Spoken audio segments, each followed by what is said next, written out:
शाही खानदान का एक गूंगा लड़का, जिससे घर वाले तो छोड़ो, वहाँ की नौकरानी भी इज्जत से बात नहीं करती है। पहले तू बोल के मुझसे पूछ, गुस्सा है गूंगे? उसके चाचा और चाची उसे कोसते रहते हैं। बड़ा भाई थप्पड़ मारने दौड़ता है क्योंकि वो गूंगा है। इसी वजह से 8 साल पहले उन्हीं घर वालों ने उस लड़के और उसकी माँ को बेइज्जत करके घर से निकाल दिया था, क्योंकि उन लोगों को लग रहा था कि वो गूंगा लड़का उनके खानदान का नाम खराब करेगा। घर से निकाले जाने के बाद उस लड़के की माँ दूसरों के घरों में काम करके अपने बेटे को पालने लगी, और वो माँ हमेशा यही सोचती रहती कि उसके बेटे का क्या भविष्य होगा। लेकिन वो माँ जिस बेटे को अपाहिज समझ रही थी, उसे नहीं पता था कि उसका वही बेटा असाधारण है। उसके पास असाध्य शक्तियां हैं, जिनके दम पर वो नन्हा लड़का कुछ भी कर सकता है, क्योंकि वो गूंगा लड़का है। यक्षु नाम के योद्धा का पुनर्जन्म। शक्तिशाली यक्षु अपनी शक्तियों के नशे में मदमस्त होकर सैकड़ों निर्दोष लोगों को मारकर उनका खून बहा देता है। तब उसे एक श्राप मिलता है, और उस श्राप के कारण उसका शरीर तुरंत राख में बदल जाता है। लेकिन उसका फिर पुनर्जन्म होता है अपनी पिछली यादों के साथ, और अब वो लड़का अपनी खोई हुई शक्तियों को दोबारा पाने के लिए पूरे 14 साल तक मौन व्रत रखने का प्रण करता है। अब जब इस लड़के की शक्तियां वापस आने में बस कुछ दिन ही बाकी है, ये लड़का फिर से आया है वापस अपना और अपनी माँ की बेइज्जती का बदला लेने उसी घर में। और अंदर घुसते ही जब वो लड़का सबको अपनी भाषा में चेतावनी देता है, तो वहाँ मौजूद सारे लोगों में कोई भी ये समझ नहीं पाता कि वो क्या कह रहा है। तब वो लड़का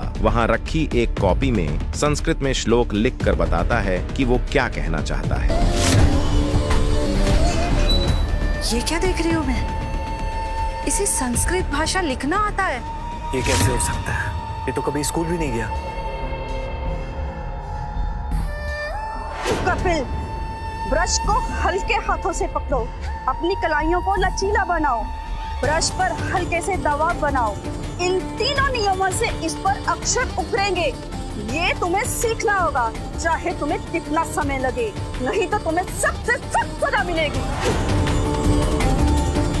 पर सिर्फ 14 साल का होकर ये लड़का बड़े आराम से संस्कृत लिखे जा रहा है। हर अक्षर को बखूबी उकेरा है।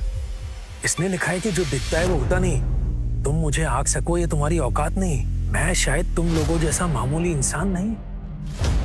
खुद को स्पेशल कह रहा है और हमें मामूली। बेइज्जती की है इसने हमारी पिताजी। अच्छा, ऐसी एक्सपर्ट लिखावट, वो भी 14 साल की उम्र में, ये ऐसे कैसे कर पाया? दादाजी वो सब छोड़िए, वो हमें बेवकूफ कह के चला गया। उसका कहना ये है कि वो हमसे ज्यादा इंटेलिजेंट है और हम मामूली इंसान। जब गंदी परवरिश मिलेगी तो संस्कार तो ऐसे ही दिखेंगे ना। बस करो बेशर्मो।